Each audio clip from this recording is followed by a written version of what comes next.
Hello and welcome to another episode recap for episode 67-68 of Kuroko's Basketball. Both of those are titled Final Tip-Off and Isn't It the Best? And these two episodes pretty much start off the whole final stage arc where we get the final matchup against Rakuzan and Seirin.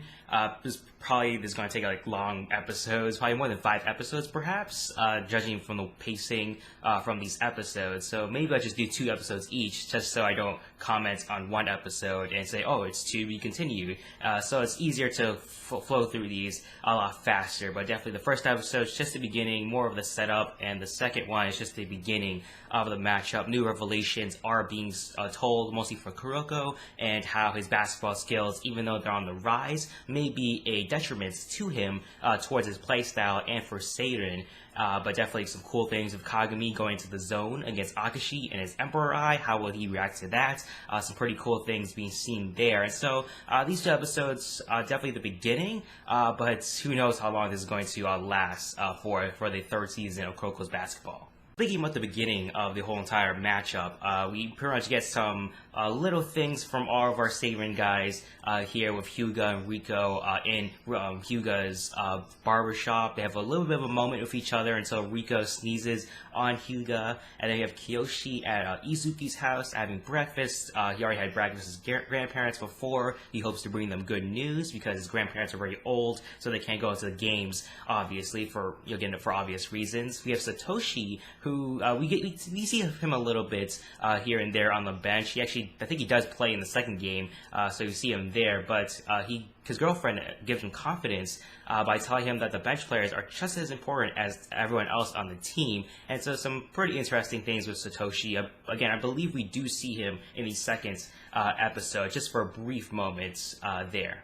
On to Koga and his sister, pretty much looking back at the time when he was on the tennis team and how he'd be mad if he never played, but he only cares about winning with the team, doesn't really care about playing, because we don't really see him much playing it there on the court because of Kagami and Kuroko's rise. We have a little thing with Mitobe and his family making him a sign. Mitobe, of course, the silent type, as usual. And then finally, we have Kagami and Tatsuya making up with each other, and they promise to play each other again as both rivals and brothers. And Tatsuya then tells Kagami to go out and become the #1 player in a very bad, broken English speaking voice by the Japanese voice actor. Credit to them for trying to keep the whole thing that Tatsuya and Kagami are from America, but still their English is very cringeworthy, I would say there.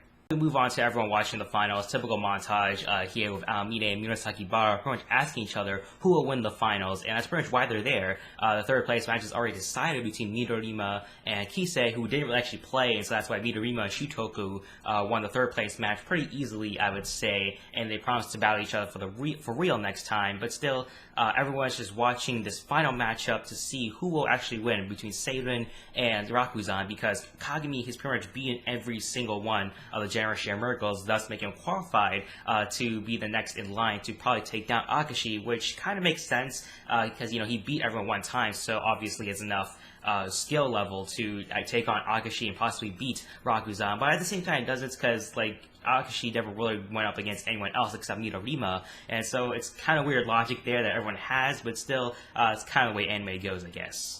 During warm-ups, Hyuga kind of notices a weird thing about Rakuzan, how they're so formulaic and how they're making the layups in the same kind of motion without actually missing one. We see the Rakuzan players, they're excited for this matchup because they just plan to crush Seirin as much as possible because their basketball is absolutes, as Akashi always points out, and Akashi does ask Kuroko his answer for back in middle school on his decision on how to play basketball and how to beat Akashi with using his own style of basketball, but also with Seirin's basketball. They're all going to play together to try to beat Akashi. So the tip-off, Kagami, he wants to set the tone early, so that's when he takes the tip-off, he wins it, then the ball goes to Kuroko, and that's when Kuroko sends out an ignite pass Kai, because he's too excited for this game, to Hyuga, where Hyuga fumbles the ball, and he isn't able to get the first points, being blocked by Leo, and that's when Kagami, he blocks Akechi's, what would have been easy points for him, and Kagami goes up against Akashi for the first time early in the matchup, and with the power for fighting for his friends, he enters the zone, and then throws down that Meteor Jam on Akashi. And the weird thing about the Meteor Jam shot was that he held the ball in his right hand going up, and then he finished it with his left hand. So I don't know if he switched around when he was finishing, or just a bad continuity issue with the animators. But still, that's a weird thing that I noticed, where he jumped up with his right hand on the ball, and then all of a sudden he just finished it off his left hand like he usually does. So maybe he switched it around in the air, perhaps. But still, very interesting thing that Akashi points out, saying that Kagami enters the zone very early in the matchup, just to fight for his friends and get up to an early lead right away. And so that's pretty much it for episode 67, and so just because of that, for a rating, I'm probably going to give this episode a 5 out of 10. Nothing really much happened, just more build-up, some more emotional moments, at least set up for emotional moments to come in this matchup, because obviously we're probably going to see some highlights from some of these characters that were pointed out in the beginning. So I'm assuming that's going to happen, but still, other than that, it was more to set up for the whole entire match.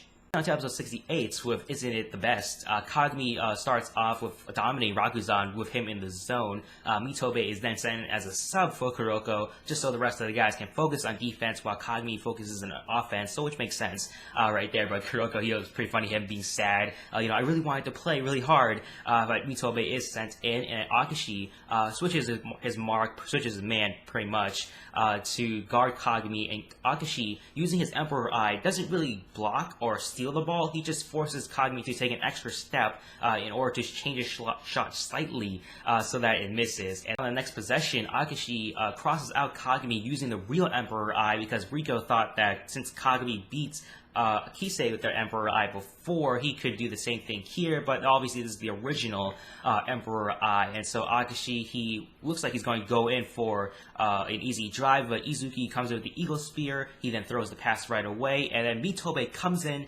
with the block of Leo's reverse layup, and so Mitobe just comes in for the save. Great moment there, and Mitobe then calms down Kagami in order to get him out of the zone, saying that, don't worry about it. Well, he didn't really say don't worry about it, but Koga tried to interpret that for Kagami. Well, he's like, oh, I already understand what he's saying. So a pretty funny thing there with Mitobe. Kuroko is sent back in, and that's sort of the beginning of the end for Seirin, at least for now anyway, for this episode at least. Kuroko does come back in. Furihata does notice that everyone in the stadium seems to notice them. Even Leo try to get out of Kuroko's way, and then that's kind of weird thing there, and so it kind of hints that, Kuroko's starting to be noticed a lot more than usual. And then Kotaro, he gets fired up in front of Kagami. He goes wild, as they call it, pretty much just getting warmed up, getting the zone, getting all intense on defense, to when Kuroko does throw Ignite Pass to Hyuga. Leo slightly touches it, forcing a miss, and then Kotaro uses his lightning dribble, just using 4 fingers, to pass by Kagami really easily. And that's when Aomine does realize that something bad is happening when he was teaching Kuroko to shoot, and Akashi expresses his disgust over what has become of Kuroko. He explains why he never taught Kuroko how to shoot or dribble. He only taught pass variations. So this all kind of makes sense. It all comes back together after all this build-up of Kuroko, learning the Ignite Pass. Sorry, not the Ignite Pass, but all the other misdirection kind of stuff with Vanishing Drive, Phantom Shots, and the buzzer beater in the last round and semifinals really just hit the nail on the mark, where Kuroko has now finally lost his lack of presence, because, obviously with flashy plays like that, you would notice a player doing those flashy plays. He's no longer invisible, and so it's all kind of making sense right now, and Kuroko is then subbed out for a brief moment for Satoshi, and kind of a quick moment there, but still, Kuroko is then brought back in after that, so that he has to give everything he had for the last 3 minutes so that they can get some more information, devise some sort of plan in order to get around this, because obviously it's kind of hard to get around this with your trump card now not being a trump card anymore. Things seem to be going well for Seirin so far, but however, Mayuzumi reveals himself as pretty much another Phantom 6th man kind of guy. It's just like Kuroko, but better, since his fundamentals are better. So like a Phantom 6th man 2.0 kind of thing there. And so lots of things are going to come out of this, because how are they going to stop Mayuzumi, who's pretty much like Kuroko, but I don't think they had figured out any kind of way to stop Kuroko during those practice games before. And so lots of things to come for episode 69 and all the other episodes to come for this last battle between Rakuzan and Seirin. And so for rating for episode 68, I'm probably going to give this one a 6 out of 10. Pretty cool revelation with Mayuzumi. I kind of suspected, because the opening theme kind of does reveal some few things, that he's going to be some sort of importance to the series, but it looks like Furihata is going to come in for some strange reason. I think he is going to guard Akashi from the manga, at least that's what happens there. And so lots of interesting things to come for this last battle between Rakuzan and Seirin. That's it for my episode recap for episode 67 and 68 of Kuroko's Basketball Final Tip-Off and Isn't It the Best? Don't forget to rate this video, subscribe to my channel if you have not already. Thank you for watching my video. Hope you guys have a nice day. Bye bye.